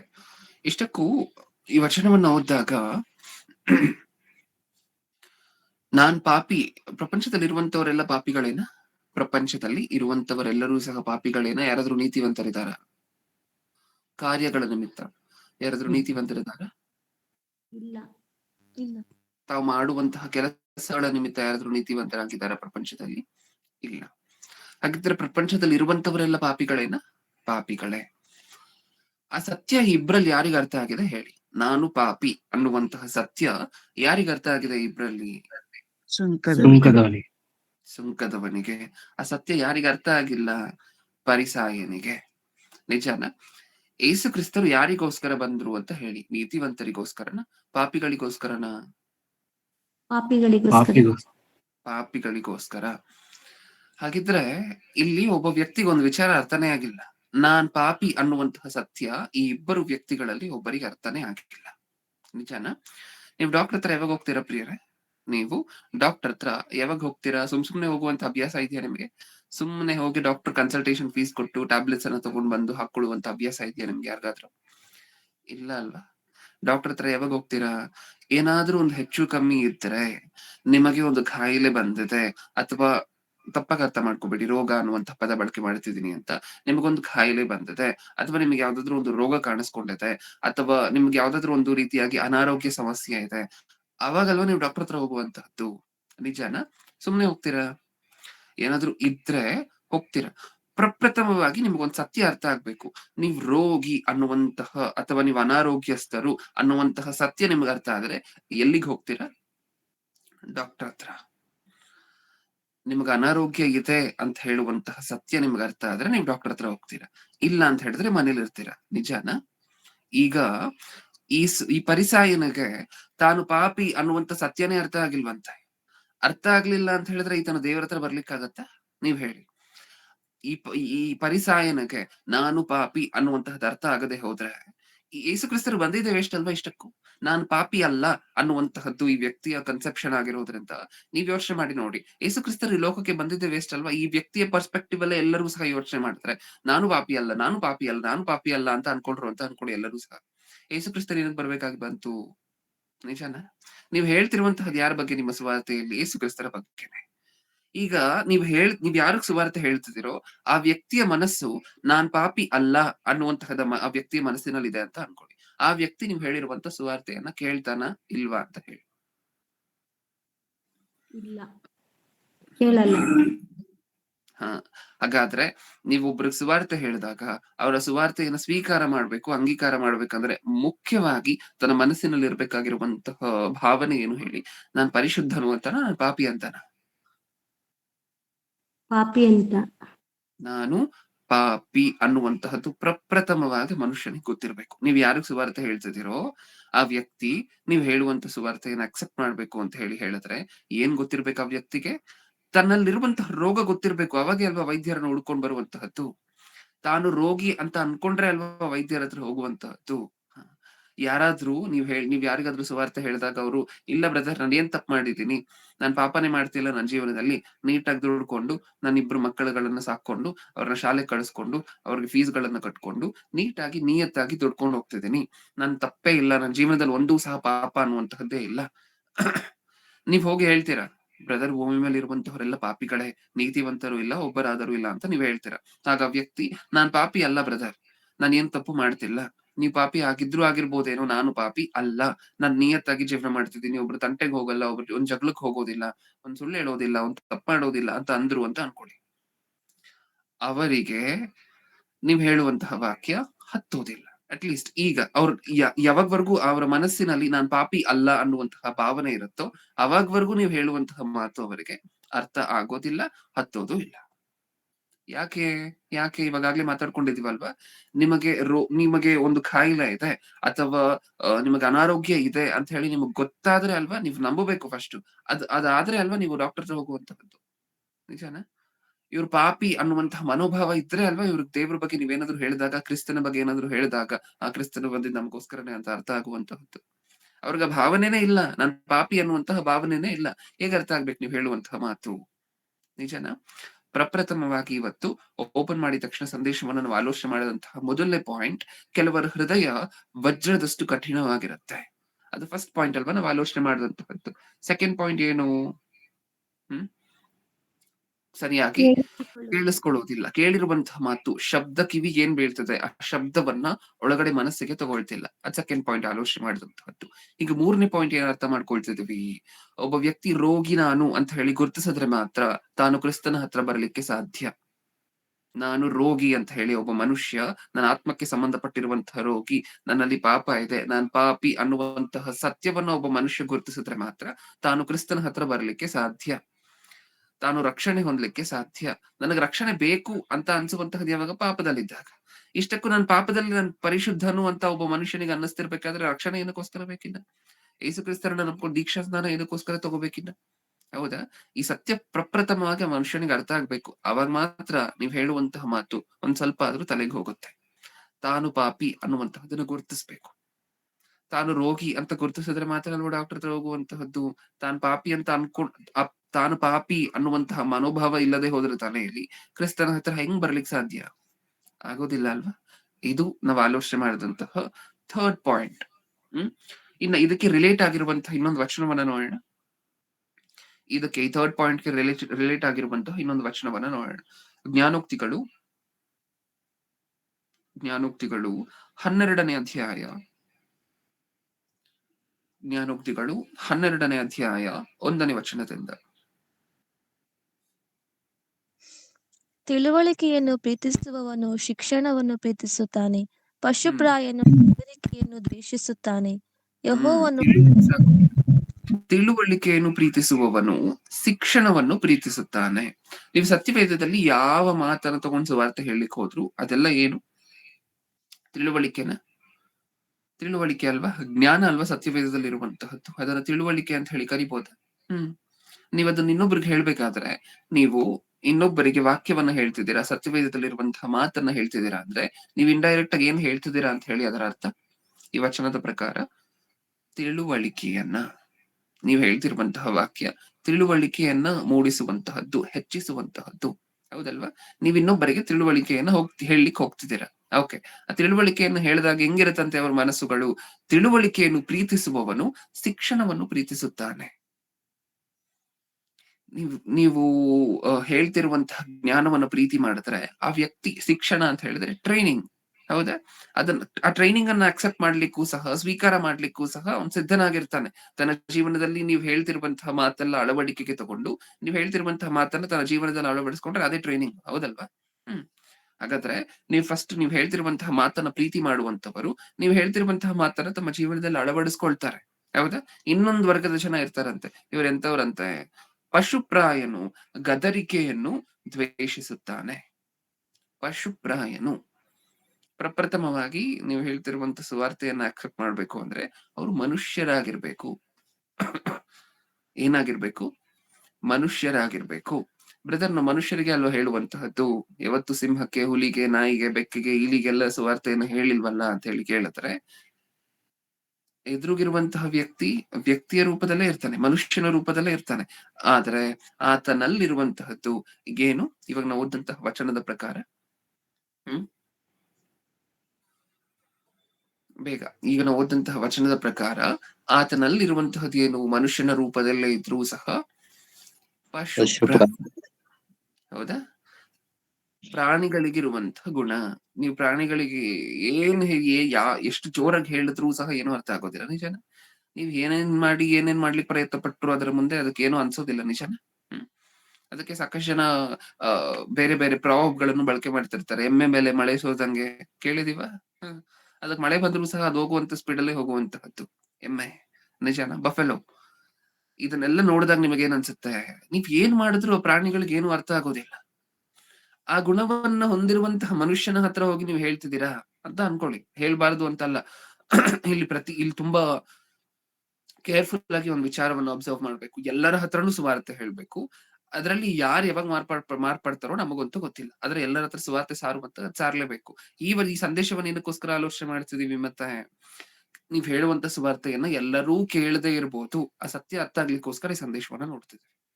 ಕೆಲವರು ಕೇಳದೆ ಇದ್ದೇ ಇರ್ತಾರೆ, ಎಲ್ಲರೂ ಸಹ ಅಕ್ಸೆಪ್ಟ್ ಮಾಡೋದಿಲ್ಲ ಅನ್ನುವಂತ ಸತ್ಯ ಮುಂಚಿತವಾಗಿ ಅರ್ಥ ಆಗ್ಬೇಕು. ಅವಾಗ ಯಾವಾಗ್ಲೂ ಅವ್ರು ಕೇಳದೆ ಹೋದಾಗ ನಾವು ಕುಗ್ಗ್ ಹೋಗ್ಬಾರ್ದು ಅನ್ನುವಂತಹ ಉದ್ದೇಶವನ್ನ ಇಟ್ಕೊಂಡು ಈ ಸಂದೇಶವನ್ನ ಆಲೋಚನೆ ಮಾಡ್ತಾ ಇದೀವಿ. Okay, okay. ನೀವ್ ಹೇಳುವಂತಹ ವ್ಯಕ್ತಿ, ನೀವ್ ಯಾರು ಸುವಾರ್ತೆ ಹೇಳ್ತಿದ್ದೀರೋ ಆ ವ್ಯಕ್ತಿ ಮನುಷ್ಯನಾಗಿರ್ಬೇಕು, ಮನುಷ್ಯನ ಮನಸ್ಸು ಹೊಂದಿರ್ಬೇಕು. ಪಶುಪ್ರಾಯ ಇದೆ ಅಂತ ಅನ್ಕೊಳ್ಳಿ. ಆ ವ್ಯಕ್ತಿಗೆ ನೀವ್ ಏನ್ ಹೇಳಿದ್ರು ಏನೂ ಅರ್ಥ ಆಗೋದಿಲ್ಲ. ಹೌದಾ? ನೀವೇನ್ ಹೇಳಿದ್ರು ಅದು ಮನಸ್ಸಿಗೆ ಒಂದ್ ಸ್ವಲ್ಪನೂ ಹೋಗಿ ಟಚ್ ಮಾಡೋದಿಲ್ಲ. ಇಷ್ಟಕ್ಕೂ ಪಶುಪ್ರಾಯರು ಅಂದ್ರೆ ಯಾರು? ಅತಿ ಕ್ರೂರವಾಗಿ, ನಾವಾಗ್ಲೇ ಮಾತಾಡ್ಕೊಂಡ್ವಿ, ತುಂಬಾ ಗಟ್ಟಿಯಾಗಿರುವಂತಹ ಮನಸ್ಸು, ಅತಿ ಕ್ರೂರವಾಗಿರುವಂತಹ ಮನಸ್ಸು, ಯಾವುದಕ್ಕೂ ಸಹ ಕರಗದೆ ಇರುವಂತವರು, ಒಳ್ಳೆಯದು ಅನ್ನುವಂತಹದ್ದೇ ಇಲ್ಲದೆ ಇರುವಂತಹದ್ದು. ಸ್ವಲ್ಪ ಜನ ಇರ್ತಾರೆ ಪ್ರಿಯರೇ, ಮನಸ್ಸಾಕ್ಷಿನೇ ಇಲ್ಲದೆ ಇರುವಂತವ್ರು ನೋಡಿದೀವ ನಾವು. ಕೋರ್ಟ್ ಅಲ್ಲಿ ಒಂದು ಕೊಲೆ ನಡೆದಿದೆ ಅಂತ ಅನ್ಕೊಡಿ. ಆ ಕೊಲೆಯನ್ನ ಕಣ್ಣಾರೆ ನೋಡಿರ್ತಾರೆ ಇವರು. ಆ ಕೊಲೆಯನ್ನ ಕಣ್ಣಾರೆ ನೋಡಿ ಯಾರ್ ಕೊಲೆ ಮಾಡಿರುವಂತಹದ್ದು ಅಂತಾನು ಇವ್ರಿಗೆ ಗೊತ್ತಿರತ್ತೆ. ಯಾವ ವ್ಯಕ್ತಿ ಕೊಲೆ ಮಾಡಿರುವಂತಹದ್ದು ಅಂತ ನೀಟಾಗಿ ಗೊತ್ತಿರತ್ತೆ ಇವರಿಗೆ. ಅದನ್ನ ನೋಡಿ ಕಣ್ಣಾರೆ ಮತ್ತೆ ಕೋರ್ಟ್ ಬಂದು ಹಣವನ್ನ ಇಸ್ಕೊಂಡು, ಇಲ್ಲ ಈ ವ್ಯಕ್ತಿ ಕೊಲೆ ಮಾಡಿಲ್ಲ, ಇನ್ನೊಬ್ಬ ವ್ಯಕ್ತಿ ಕೊಲೆ ಮಾಡ್ದ ಅಂತ ಹೇಳಿ ತೋರಿಸ್ತಾರೆ. ನೋಡಿದೀರ ನಾವು ನಮಗೆ? ಅಂದ್ರೆ ಕಣ್ಣಿಗೆ ಕಾಣಿಸಿದಂತಹ ದೃಶ್ಯವನ್ನ ಕರೆಕ್ಟ್ ಆಗಿ ನೋಡಿ, ಅದಲ್ಲ ಇದಲ್ಲ ಅಂತ ಹೇಳಿ ಹಣಕ್ಕೋಸ್ಕರ ಇದಲ್ಲ ಇದೇ ಸರಿ ಅಂತ ಹೇಳಿ ಇನ್ನೊಂದನ್ನು ಸರಿ ಅಂತಿದ್ದಾರೆ ನೋಡಿ. ತಮಗ್ ಗೊತ್ತು ತಾವ್ ಏನ್ ಮಾಡ್ತಿದ್ದಾರೆ ಅಂತ ಗೊತ್ತು. ತಾವ್ ಮಾಡ್ತಿರುವಂತಹ ತಪ್ಪಿ ಏನು ಅಂತ ತಮಗ್ ಗೊತ್ತು. ತಾವ್ ಮಾಡ್ತಿರುವಂತಹ ದೊಡ್ಡ ಪಾಪ ಕೃತ್ಯ, ನೀಚ ಕೃತ್ಯ ಏನು ಅಂತ ಗೊತ್ತು. ಅಪರಾಧಿಯನ್ನ ಬಿಡುಗಡೆ ಮಾಡಿ ನಿರಪರಾಧಿಗೆ ಶಿಕ್ಷೆ ಕೊಟ್ರೆ ಕೋರ್ಟ್ ಅಲ್ಲಿ ಅದು ಎಂತ ದೊಡ್ಡ ಘೋರವಾಗಿರುವಂತಹ ತಪ್ಪು ಅಂತ ಹೇಳಿ ಗೊತ್ತು. ಆದ್ರೂ ಸಹ ಈ ವ್ಯಕ್ತಿಗೆ ಒಂದ್ 7-8 ವರ್ಷ ಶಿಕ್ಷೆ ಆದ್ರೂ ಪರವಾಗಿಲ್ಲ, ಈ ವ್ಯಕ್ತಿ ಏನ್ ತಪ್ಪು ಮಾಡಿಲ್ಲ ಅಂದ್ರು, ಈ ವ್ಯಕ್ತಿ ತಪ್ಪು ಮಾಡಿದ್ರು ಸಹ ಸಮಾಜದಲ್ಲಿ ಆರಾಮಾಗಿ ಓಡಾಡ್ಕೊಂಡಿರ್ಲಿ ಅನ್ನುವಂತಹ ಆ ಮೈಂಡ್ ಅನ್ನ ಇಟ್ಕೊಂಡು ನೀಟಾಗಿ ಬಂದ್ಬಿಟ್ಟು ಹಣಕ್ಕೋಸ್ಕರ ಇದನ್ನ ಮಾಡಿ ಮುಗಿಸ್ತಾರಲ್ವಾ. ಇದನ್ನ ನೀವೇನಂತ ಕರಿಬಹುದು? ಈತನಿಗೆ ಪ್ರಾಣಿಗಿರುವಂತಹ ಮನಸ್ಸಿದೆ, ಒಂದು ಸ್ವಲ್ಪನೂ ಸಹ ಕರುಣೆ ಅನ್ನುವಂತಹದ್ದೇ ಇಲ್ಲ ಅಂತ ಅನ್ಬೋದು. ಆ ಎಕ್ಸಾಂಪಲ್ ಮಾತ್ರ ಅಲ್ಲ, ನಾನು ಅದು ಅರ್ಥ ಆಗ್ಲಿಕ್ಕೆ ಮಾತ್ರ ಎಕ್ಸಾಂಪಲ್ ಅನ್ನು ಕೊಟ್ಟಿದ್ದು. ನಮ್ಮ ಸುತ್ತಮುತ್ತಲೂ ಸಾಕಷ್ಟು ನಡೀತಿರುತ್ತೆ. ತಪ್ಪು ಮಾಡಿರ್ತೀವಿ, ಅದ್ ತಪ್ಪು ಅಂತ ನಮ್ಗೆ ಅನಿಸ್ತಾನೆ ಇರೋದಿಲ್ಲ. ಪಾಪ ಮಾಡಿರ್ತೀವಿ, ಅದು ಪಾಪ ಅಂತ ಅನ್ನಿಸ್ತಾನೆ ಇರೋದಿಲ್ಲ. ದೇವ್ರ ಮನಸ್ಸನ್ನ ನೋಯಿಸಿರ್ತೀವಿ, ಅದು ತಪ್ಪು ಅಂತ ಅನ್ನಿಸ್ತಾನೆ ಇರೋದಿಲ್ಲ. ಅಥವಾ ಸತ್ಯ ಏನು ಅಂತ ನಮಗ್ ಗೊತ್ತಿರುತ್ತೆ, ಆದ್ರೂ ಸುಳ್ಳನ್ನ ಹೇಳಿಕ್ ಪ್ರಯತ್ನ ಪಡ್ತಿರ್ತೀವಿ. ನಿಜಾನ? ಇನ್ನೊಬ್ಬರ ಬಗ್ಗೆ ಇದನ್ನ ನಾನು ಈ ಸುಳ್ಳನ್ನ ಹೇಳಿದ್ರೆ ಇನ್ನೊಬ್ಬರಿಗೆ ಇಷ್ಟು ಲಾಸ್ ಉಂಟಾಗತ್ತೆ, ಇಷ್ಟು ನೋವು ಉಂಟಾಗತ್ತೆ ಅನ್ನುವಂಥದ್ದು ನಮಗ್ ಗೊತ್ತಿದ್ರೂ ಸಹ ಅದನ್ನ ಹಾಗೆ ಮಾಡ್ತೀವಿ. ನಿಜಾನ? ಯಾರು ನಾವು? ಪ್ರಾಣಿಗಳ ಸ್ವರೂಪವನ್ನ ಹೊತ್ತಿರುವಂತವ್ರು, ಪ್ರಾಣಿಗಳ ಹೃದಯವನ್ನ ಇಷ್ಟಕ್ಕೆ ಪ್ರಾಣಿಗಳಿಗೆ ಹೃದಯ ಚೆನ್ನಾಗೇ ಇರುತ್ತೆ ಬಿಡಿ. ಇಲ್ಲಿ ಬರೀ ಮೇಲಿನ ಆಕಾರ, ಮೇಲೆ ಮಳೆ ಸುರಿದ್ರೆ ಇದ್ರ ಬಗ್ಗೆ ಮಾತಾಡಿದ್ರೆ ಸತ್ಯವೇದದಲ್ಲಿ.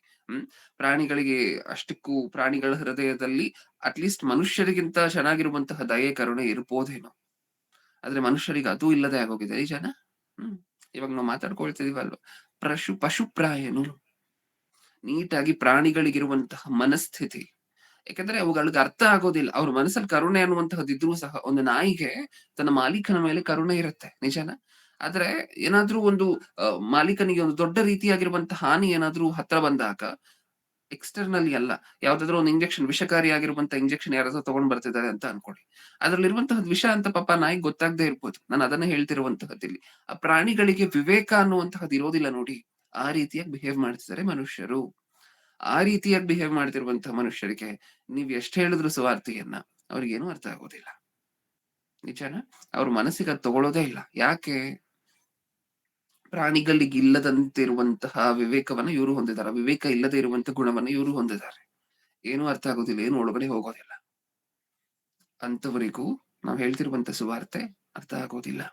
ಇಷ್ಟಕ್ಕೂ ನಾವ್ ಆಗ್ಲಿಂದ ಮಾತಾಡ್ಕೊಂಡ್ ಬರ್ತಿದೀವಲ್ವಾ, ನೀವ್ ಸುವಾರ್ತೆಯನ್ನ ಹೇಳಿದಾಗ ಕೆಲವರಿಗೆ ಅದು ಅರ್ಥ ಆಗತ್ತೆ, ಇನ್ನು ಕೆಲವರಿಗೆ ಅರ್ಥ ಆಗೋದಿಲ್ಲ. ಕೆಲವರು ಅದನ್ನ ಸ್ವೀಕಾರ ಮಾಡ್ತಾರೆ, ಇನ್ನು ಕೆಲವರು ನಿಮಗೆ ತಿರುಗಿ ಬೀಳ್ತಾರೆ. ನಿಮಗೆ ಇಷ್ಟ ಬಂದಿರುವಂತ ಪ್ರಶ್ನೆಗಳನ್ನ ಹಾಕ್ತಾರೆ. ಆ ಪ್ರಶ್ನೆಗಳಿಗೆ ನೀವು ಉತ್ತರ ಕೊಟ್ಟರು ಸಹ ಅದನ್ನ ಅಂಗೀಕಾರ ಮಾಡೋದಿಲ್ಲ, ಕೇಳಿಸ್ಕೊಳ್ಳೋದೇ ಇಲ್ಲ ನೀವು ಉತ್ತರ ಕೊಡ್ಲಿಕ್ಕೆ ಹೋದ್ರೆ. ಆದ್ರೆ ಪ್ರಶ್ನೆಗಳನ್ನ ಮಾತ್ರ ಹಾಕ್ತಾರೆ. ಈ ರೀತಿಯಾಗಿರುವಂತಹ ಜನ ಎಲ್ಲರೂ ಏನಕ್ಕೋಸ್ಕರ ಕೇಳೋದಿಲ್ಲ. ಸ್ವಲ್ಪ ಜನ ಏನಕ್ಕೋಸ್ಕರ ಸ್ವೀಕಾರ ಮಾಡಿದ್ರು, ಇನ್ನೊಂದ್ ಸ್ವಲ್ಪ ಜನ ಏನಕ್ಕೋಸ್ಕರ ಸ್ವೀಕಾರ ಮಾಡಿಲ್ಲ. ಇಷ್ಟಿದೆ ಕಾರಣಗಳು. ಇನ್ನೂ ಇದೆ ಕಾರಣಗಳು. ಮುಂದೆ ನೋಡ್ತಾ ಹೋಗೋಣ. ರೋಮಾಪುರದವರಿಗೆ ಬರೆದ ಪತ್ರಿಕೆ ಬೇಡ, ಮಾರ್ಕನು ಬರೆದ ಸುವಾರ್ತೆ. ಮಾರ್ಕನು ಬರೆದ ಸುವಾರ್ತೆ 4ನೇ ಅಧ್ಯಾಯ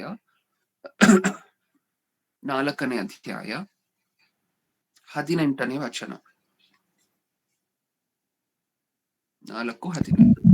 ಇನ್ನು ಕೆಲವರು ವಾಕ್ಯವನ್ನು ಕೇಳಿದಾಗ್ಯೂ ಪ್ರಪಂಚದ ಚಿಂತೆಗಳು, ಐಶ್ವರ್ಯದಿಂದುಂಟಾಗುವ ಮೋಸವು, ಇತರ ವಿಷಯಗಳ ಮೇಲಣ ಆಶೆಗಳು ಒಳಗೆ ಸೇರಿ ಆ ವಾಕ್ಯವನ್ನು ಅಡಗಿಸಿ ಬಿಡುವುದರಿಂದ ಫಲವನ್ನು ಕೊಡದೆ ಇರುತ್ತಾರೆ. ಇವರೇ ಮುಳ್ಳುಗಳಲ್ಲಿ ಬೀಜ ಬಿದ್ದ ನೆಲವಾಗಿರುವರು. ಹೌದಲ್ವಾ? ಇಲ್ಲೇನರ್ಥ ಆಯ್ತು ನಮಗೆ? ದೇವರ ವಾಕ್ಯ ಅನ್ನುವಂತಹದ್ದು ಬೀಜಕ್ಕೆ ಹೋಲಿಕೆ ಆಗಿದೆ. ದೇವರ ವಾಕ್ಯ ಅನ್ನುವಂತಹದ್ದು ಯಾವುದಕ್ಕೆ ಹೋಲಿಕೆ ಆಗಿದೆ? ಬೀಜಕ್ಕೆ, ಬಿತ್ತುವಂತಹ ಒಂದು ಬೀಜಕ್ಕೆ ಹೋಲಿಕೆ ಆಗಿದೆ. ನಿಜನ? ಮನುಷ್ಯರ ಮನಸ್ಸು ಅನ್ನುವಂತಹದ್ದು ನೆಲ ಅಂತ ಹೇಳಿ ಅರ್ಥ ಮಾಡ್ಕೊಳ್ಳಿ. ಸತ್ಯಕ್ಕೆ ಮನುಷ್ಯರ ಮನಸ್ಸು ಅನ್ನುವಂತಹದ್ದು ಭೂಮಿ, ಮಣ್ಣು ಅಂತ ಹೇಳಿ ಅರ್ಥ ಮಾಡ್ಕೊಳ್ಳಿ.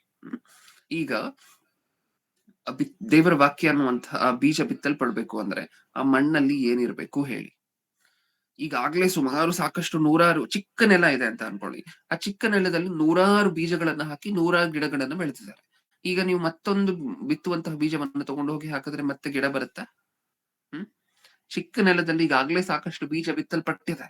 ಈಗಾಗ್ಲೇ ಬೀಜ ಬಿತ್ತಲ್ಪಟ್ಟಿರೋದ್ರಿಂದ ಸಿಕ್ಕಾಬಟ್ಟೆ ಬೀಜಗಳನ್ನ ಹಾಕಿ ಸಿಕ್ಕಾಬಟ್ಟೆ ಗಿಡಗಳು ಬೆಳೆದಿರೋದ್ರಿಂದ ನೀವು ಮತ್ತೊಂದು ಬೀಜವನ್ನು ತಗೊಂಡೋಗಿ ಹಾಕಿದ್ರೆ ಬೆಳೆಯುತ್ತಾ ನೆಲದಲ್ಲಿ?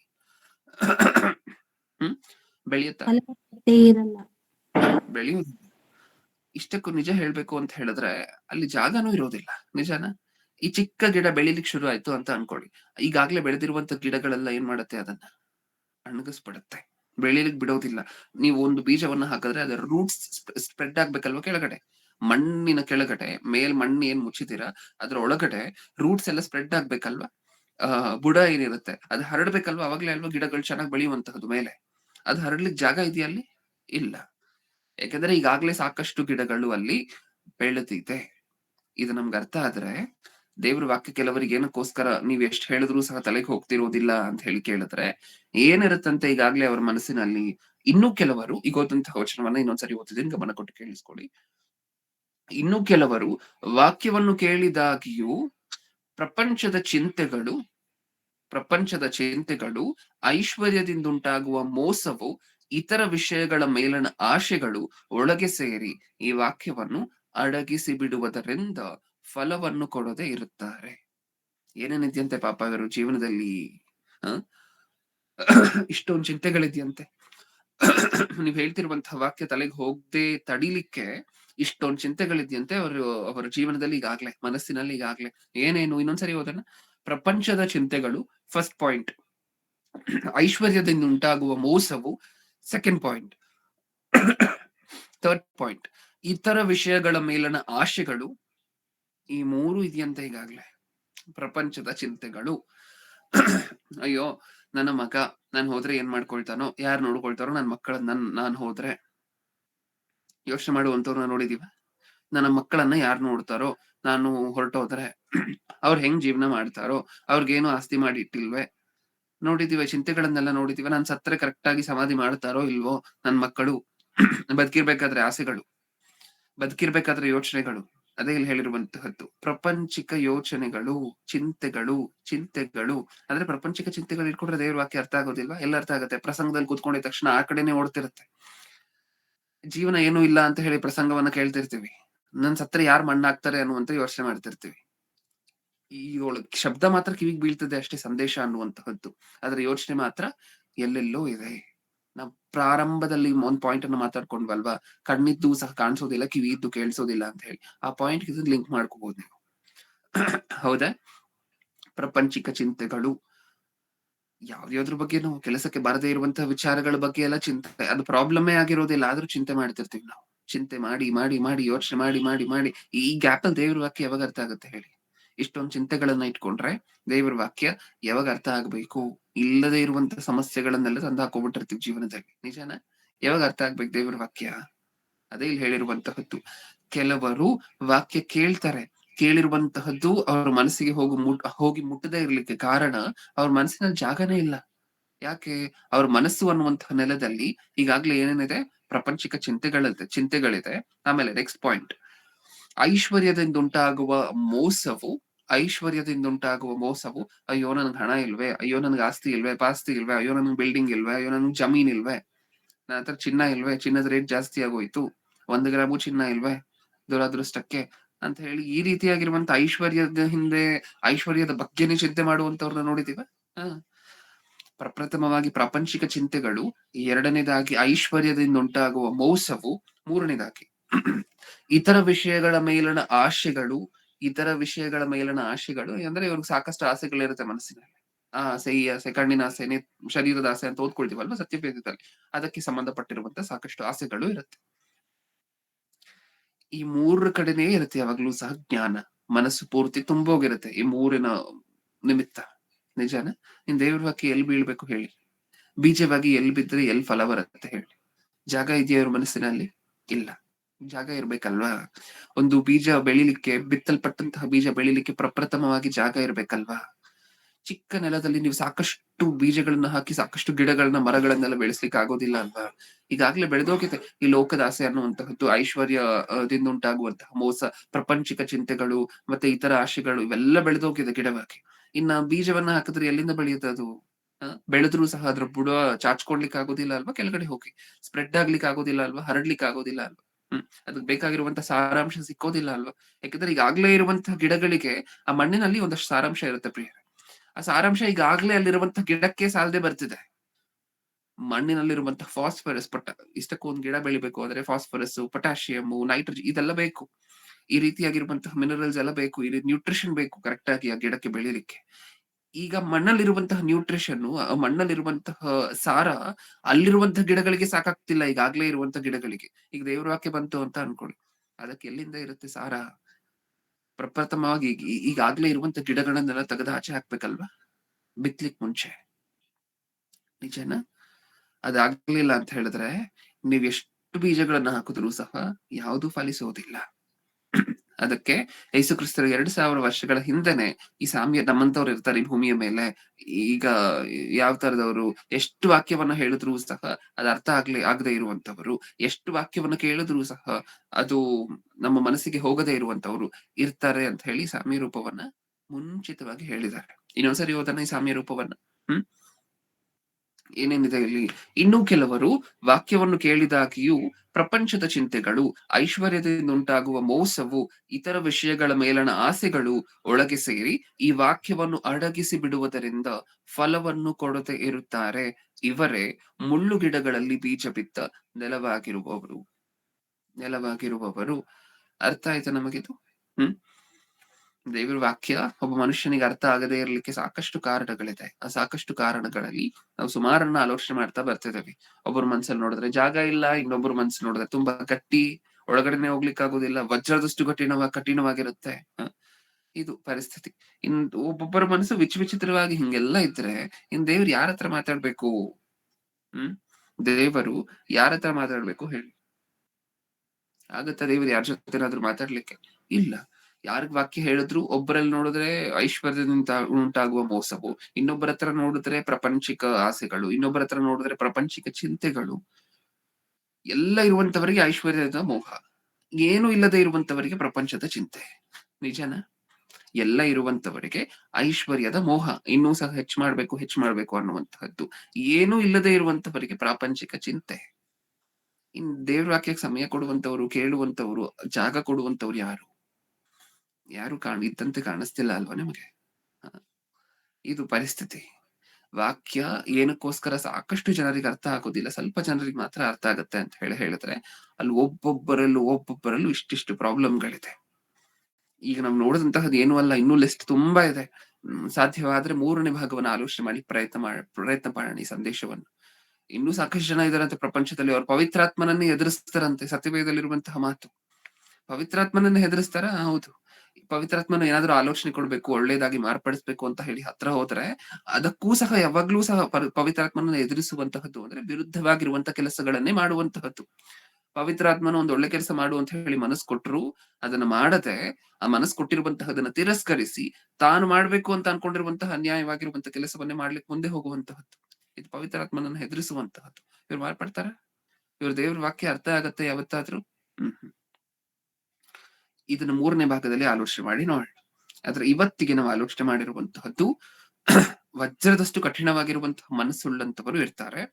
ಕೆಲವರು ಕೇಳುವಂತ ಆಕ್ಷನ್ ಮಾಡಿದ್ರು ಸಹ, ಕಣ್ಣು ಓಪನ್ ಆಗಿದ್ರು ಸಹ, ತಲೆ ಆಡಿಸ್ತಿದ್ರು ಸಹ ತಾವು ಕೇಳ್ತಿರುವಂತಹ ಮಾತುಗಳು ಮನಸ್ಸಿಗೆ ಹೋಗೋದಿಲ್ಲ.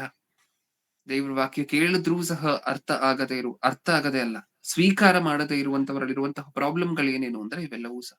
ಕೊನೆಯದಾಗಿ ಇವಾಗ ಮಾತಾಡ್ಕೊಂಡ್ವಲ್ವಾ ಅತಿ ಮುಖ್ಯವಾಗಿರುವಂತಹ ಪಾಯಿಂಟ್ ಏನು? ಇವಾಗ ಮಾತಾಡ್ಕೊಂಡಂತಹ ಪಾಯಿಂಟ್ ಏನು? ಲಾಸ್ಟ್ ಅಲ್ಲಿ ಮಾತಾಡ್ಕೊಂಡ್ವಲ್ವಾ? ಪ್ರಪಂಚಿಕ ಚಿಂತೆಗಳು, ಯೋಚನೆಗಳು ಇದರಿಂದ ತುಂಬಿ ಹೋಗಿರುವಂತವರು, ದೇವರ ವಾಕ್ಯಕ್ಕೆ ಯಾವ ಮಾತ್ರಕ್ಕೂ ಸಹ ಜಾಗ ಇಲ್ಲದೆ ಇರುವಂತವರು, ಕೆಲಸಕ್ಕೆ ಬಾರದೆ ಇರುವಂತಹ ಯೋಚನೆಗಳು, ಈ ಪ್ರಪಂಚಿಕ ಆಲೋಚನೆಗಳು ತುಂಬಿ ಸ್ವಲ್ಪನೂ ಸಹ ದೇವರ ವಾಕ್ಯಕ್ಕೆ ಜಾಗ ಇಲ್ಲ. ಸ್ವಲ್ಪ ಜಾಗ ಕೊಟ್ರೆ ಸಾಕು, ಅದು ಇಲ್ಲದೆ ಇರುವಂತವ್ರು ಇವರು. ಹೌದಾ? ಇನ್ನೊಂದು ಇಂಪಾರ್ಟೆಂಟ್ ಪಾಯಿಂಟ್ ಈ ಸಂದೇಶದಲ್ಲಿ ನಾವು ಮಾತಾಡ್ಕೊಂಡಿದ್ದು ಅಂತ ಹೇಳಿದ್ರೆ, ವೈದ್ಯರು ಬೇಕು ಅಂತ ಒಬ್ಬ ರೋಗಿಗೆ ಅನಿಸುವಂತಹದ್ದು ತಾನು ರೋಗಿ ಅಂತ ಹೇಳಿ ಗೊತ್ತಾದಾಗ. ನಿಜನಾ?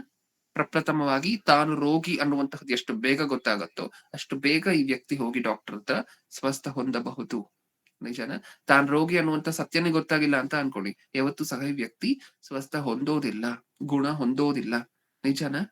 ಹಾಗಾದ್ರೆ ವಾಕ್ಯದಲ್ಲೂ ಅಷ್ಟೇ, ನೀವು ಹೇಳ್ತಿರುವಂತಹ ಯಾರಿಗಾದ್ರೂ ಅರ್ಥ ಆಗ್ಬೇಕು ಅಂತ ಹೇಳಿದ್ರೆ, ನೀವು ಹೇಳ್ತಿರುವಂತಹ ವಾಕ್ಯ ಯಾರಿಗಾದ್ರೂ ಅರ್ಥ ಆಗ್ಬೇಕು ಅಂತ ಹೇಳಿದ್ರೆ ಬೇಕಾಗಿರುವಂತಹದ್ದು ಒಂದೇ, ತಾನು ಪಾಪಿ ಅನ್ನುವಂಥದ್ದು ಪ್ರಪ್ರಥಮವಾಗಿ ಆ ವ್ಯಕ್ತಿ ಗುರುತಿಸ್ಬೇಕು. ಯಾರಾದ್ರೂ ಇಲ್ಲ ಬ್ರದರ್ ನಾನು ಪರಿಶುದ್ಧನು, ನಾನು ತಪ್ಪೇ ಮಾಡ್ತಿಲ್ಲ ನನ್ನ ಜೀವನದಲ್ಲಿ ಅಂದ್ರೆ ನೀವು ಹೇಳ್ತಿರುವಂತಹ ವಾಕ್ಯ ವ್ಯಕ್ತಿಗೆ ಯಾವತ್ತೂ ಅರ್ಥ ಆಗೋದಿಲ್ಲ. ಈ ಕನ್ಸೆಪ್ಷನ್ ತನ್ನ ಮನಸ್ಸಿನಲ್ಲಿ ಇರುವವರೆಗೂ ಆ ವ್ಯಕ್ತಿಗೆ ವಾಕ್ಯ ಅರ್ಥ ಆಗೋದಿಲ್ಲ. ನಾನ್ ಪಾಪಿ ಅಲ್ಲ, ನಾನ್ ಪರಿಶುದ್ಧನೇ, ನಾನೇನು ತಪ್ಪು ಮಾಡ್ತಿಲ್ಲ ಅನ್ನುವಂತಹ ಭಾವನೆ ಆ ವ್ಯಕ್ತಿಯ ಮನಸ್ಸಿನಲ್ಲಿ ಯಾವಾಗ್ವರೆಗೂ ಇರುತ್ತೋ ಅವಾಗ್ವರೆಗೂ ನೀವು ಹೇಳುವಂತಹ ವಾಕ್ಯ ಆ ವ್ಯಕ್ತಿಗೆ ಅರ್ಥ ಆಗೋದಿಲ್ಲ. ನಾನು ಪಾಪಿ ಅಂತ ಹೇಳಿ ಆ ವ್ಯಕ್ತಿ ಗುರುತಿಸಬೇಕು. ಓಕೆ, ಇದಿಷ್ಟು ಸಹ ಇವತ್ತು ನಾವು ಆಲೋಚನೆ ಮಾಡಿದಂತಹ ಸಂದೇಶ. 3ನೇ ಭಾಗದಲ್ಲಿ ಇನ್ನೊಂದಷ್ಟು ಈ ಸಂದೇಶದಲ್ಲಿ ನೋಡ್ಲಿಕ್ಕೆ ಪ್ರಯತ್ನ ಮಾಡೋಣ. ಕಣ್ಮುಚ್ಚಿ ಪ್ರಾರ್ಥನೆ ಮಾಡಿ ಮುಗಿಸ್ಕೊಳ್ಳೋಣ. ಪ್ರೀತಿಯುಳ್ಳ ಪರಲೋಕದಲ್ಲಿರುವ ನಮ್ಮ ತಂದೆ, 2000 ವರ್ಷಗಳ ಹಿಂದೆಯೇ ಸಹ ನಮ್ಮ ಜೀವನದಲ್ಲಿ ಏನೇನು ಆಗಬಹುದು ಅನ್ನುವಂತಹದ್ದನ್ನು ಮುಂದಾಲೋಚನೆ ಮಾಡಿ, ಎಂತೆಂತಹ ಜನ ಇರ್ಬೋದು, ಎಷ್ಟೆಷ್ಟು ವರ್ಗದ ಜನ ಇರ್ಬೋದು, ಎಷ್ಟೆಷ್ಟು ಮನಸ್ಸುಳ್ಳಂತವರು ಇರ್ಬೋದು, ಎಷ್ಟೆಷ್ಟು ತರಹದ ಮನಸ್ಸುಳ್ಳಂತವರು ಇರ್ಬೋದು, ಯಾರ ಮನಸ್ಸು ಹೆಂಗಿರ್ಬೋದು, ಮೃದುವಾಗಿರುವಂತಹ ಮನಸ್ಸುಳ್ಳಂತವ್ರು ಇರ್ತಾರೆ, ಕಠಿಣವಾಗಿರುವಂತಹ ಮನಸ್ಸುಳ್ಳಂತವ್ರು ಇರ್ತಾರೆ, ವಜ್ರದಷ್ಟು ಕಠಿಣವಾಗಿರುವಂತಹ ಮನಸ್ಸುಳ್ಳಂತವರು ಇರ್ತಾರೆ, ಪ್ರಪಂಚಿಕ ಚಿಂತೆಗಳಿಂದ ತಮ್ಮನ್ನ ತಾವು ತುಂಬಿಸ್ಕೊಂಡಿರುವಂತವರು ಇರ್ತಾರೆ, ಐಶ್ವರ್ಯದಿಂದ ಉಂಟಾಗುವಂತಹ ಮೋಸದಿಂದ ತುಂಬಿಸ್ಕೊಂಡಿರುವಂತವರು ಇರ್ತಾರೆ ಅಂತ ಹೇಳಿ ಸಾಕಷ್ಟು ಕ್ಲಿಯರ್ ಆಗಿ ಪ್ರತಿಯೊಂದು ಸಬ್ ಡಿವಿಷನ್ ಬಗ್ಗೆನೂ ಸಹ ಡೀಟೇಲ್ ಆಗಿ ಎಕ್ಸ್ಪ್ಲೇನ್ ಮಾಡಿ ನೀವು ಬರ್ಸಿರುವಂತಹ ಈ ಗ್ರಂಥದಲ್ಲಿ ಬರೆಸಿಕೊಟ್ಟಿದ್ದೀರದಂತೆ ಧನ್ಯವಾದಗಳು, ಕೃತಜ್ಞತೆಗಳು. ಈ ಪ್ರಪಂಚದಲ್ಲಿರುವಂತಹ ಜನರನ್ನ ನೋಡ್ಬೇಕಾದ್ರೆ, ಈ ಜನರು ಆಲೋಚನೆ ಮಾಡುವಂತಹ ವಿಧಾನವನ್ನ ನೋಡ್ಬೇಕಾದ್ರೆ ಸತ್ಯವೇದದಲ್ಲಿ ಬರೆಸಿರುವಂತಹ ನಿಮ್ಮ ಮಾತುಗಳು ಆಲೋಚನೆಗೆ ಬರುತ್ತೆ ತಂದೆ. ಒಂದು ವೇಳೆ ಈ ಸತ್ಯವೇದವನ್ನೇ ನೀವು ನಮ್ಮ ಕೈಯಲ್ಲಿ ಕೊಡದೆ ಹೋಗಿದ್ರೆ ಈ ಪ್ರಪಂಚದಲ್ಲಿ ಏನ್ ನಡೀತಿದೆ, ಒಬ್ಬೊಬ್ಬರ ಮನಸ್ಸು ಸಹ ಹೇಗಿದೆ ಅನ್ನುವಂತಹ ನಮಗೆ ಗೊತ್ತಾಗ್ತಾನೆ ಇರ್ಲಿಲ್ಲ. ಕೃತಜ್ಞತೆಗಳು, ಧನ್ಯವಾದಗಳು ಈ ಮಾಹಿತಿಯನ್ನು ನಮ್ಮ ಕೈಯಲ್ಲಿ ಕೊಟ್ಟಿರುವಂತಹ ಕಾರಣದ ನಿಮಿತ್ತ. ಇದನ್ನು ತಿಳ್ಕೊಂಡಿರುವಂತಹ ನಾವು ಎಲ್ಲರಿಗೂ ಸುವಾರ್ತೆ ಹೇಳುವಂತವರಾಗಿದ್ದು, ಯಾರನ್ನೂ ಸಹ ಜಡ್ಜ್ ಮಾಡದೆ, ಒಬ್ರು ವಾಕ್ಯವನ್ನು ಕೇಳದೆ ಹೋದಾಗ ಕುಕ್ಕಿ ಹೋಗದೆ, ನನ್ನ ತಂದೆ ಮುಂಚೆನೆ ಹೇಳಿದ್ದಾರೆ, ನಾನ್ ಸಾಕಷ್ಟು ಜನರಿಗೆ ವಾಕ್ಯವನ್ನ ಹೇಳಿದಾಗ ಎಲ್ಲರೂ ಕೇಳ್ತಾರೆ ಅನ್ನುವಂತಹದ್ದಿಲ್ಲ. ಸ್ವಲ್ಪ ಜನ ತಿರಸ್ಕಾರ ಮಾಡ್ತಾರೆ, ಸ್ವಲ್ಪ ಜನ ನಮ್ಮ ಮೇಲೆ ನಮ್ಮ ವಿರೋಧವಾಗಿ ಎದ್ದು ಹೇಳ್ತಾರೆ ಅನ್ನುವಂತಹದನ್ನ ನಾವು ಗುರುತಿಸಿ, ನೀವು ಸತ್ಯವೇದದಲ್ಲಿ ಬರೆಸಿರುವಂತಹದ್ದೇ ಇವಾಗ ನಡೀತಿದೆ ಅನ್ನುವಂತಹದ್ದು ಅರ್ಥ ಮಾಡ್ಕೊಂಡು ಬರೆಸಿರುವಂತಹ ಮಾತುಗಳೆಲ್ಲ ಕರೆಕ್ಟ್ ಆಗಿದೆ, ನಾನು ಇಷ್ಟು ಜನರಿಗೆ ಹೇಳಿದ್ರೆ ಇಷ್ಟು ಜನ ನನ್ನ ತಿರುಗಿ ಬೀಳ್ತಾರೆ ಅನ್ನುವಂತಹದ್ದು ಮುಂಚಿತವಾಗಿ ಗ್ರಹಿಸಿ ಅರ್ಥ ಮಾಡ್ಕೊಂಡು ಜೀರ್ಣಿಸ್ಕೊಂಡು ಅದಾದ ನಂತರ ನಾವು ಹೇಳಲಿಕ್ಕೆ ಪ್ರಯತ್ನ ಪಡುವಂತೆ ಕೃಪೆ ಕೊಡಿ, ಬಲ ಕೊಡಿ. ನಮಗೆ ಬೇಕಾಗಿರುವಂತಹ ಇನ್ನೂ ಆತ್ಮಕ್ಕೆ ಸಂಬಂಧಪಟ್ಟಿರುವಂತಹ ಜ್ಞಾನ ಬುದ್ಧಿ ಎಲ್ಲವನ್ನು ಹೆಚ್ಚಿಸಿ ತಂದೆ ಈ ರೀತಿಯಾಗಿರುವಂತಹ ಸಾಕಷ್ಟು ವಿಚಾರಗಳನ್ನ ಅರ್ಥ ಮಾಡ್ಕೊಡ್ಲಿಕ್ಕೆ ಅನ್ನುವಂತಹ ಬೇಡಿಕೆ ನಿಮ್ಮ ಮುಂದೆ ಇಡ್ತಾ, ಕೇಳಿರುವಂತಹ ಪ್ರತಿಯೊಬ್ಬೊಬ್ಬರನ್ನು ಆತ್ಮಕ್ಕೆ ಸಂಬಂಧಪಟ್ಟ ಆಶೀರ್ವಾದಗಳಿಂದ ಆಶೀರ್ವಾದಿಸಿ ತಾವು ಕೇಳಿರುವಂತಹ ಮಾತುಗಳನ್ನ ತಮ್ಮ ಜೀವನದಲ್ಲಿ ಅಳವಡಿಸಿಕೊಳ್ಳಿಕ್ ಬೇಕಾಗಿರುವಂತಹ ಭಾಗ್ಯವನ್ನ ಕೊಡಿ.